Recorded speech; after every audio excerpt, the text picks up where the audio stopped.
বন্ধু একটি কাল্পনিক গল্প মাত্র। পর কখনো আপন হয় নিজের ব্যবহারের মধ্যে। এক বন্ধু অন্য বন্ধুকে শিক্ষিত করার সেই লড়াই এই গল্পে তুলে ধরা হয়েছে।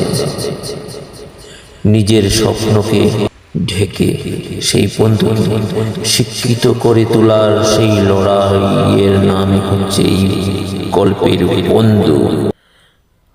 আর কত কাজ করব, একা এখানে কাজ করে টাকা পোষাচ্ছে না।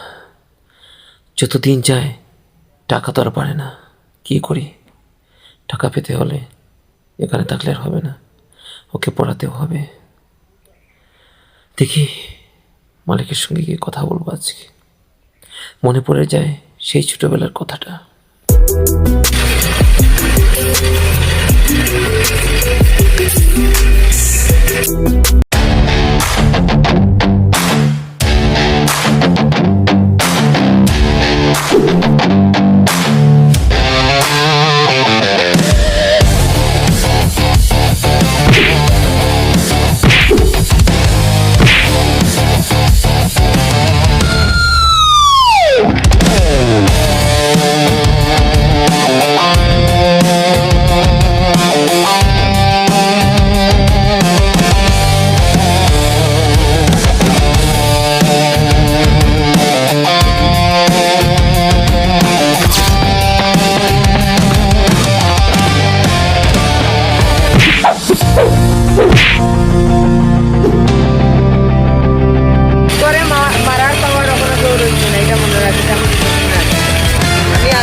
ছাড়বো।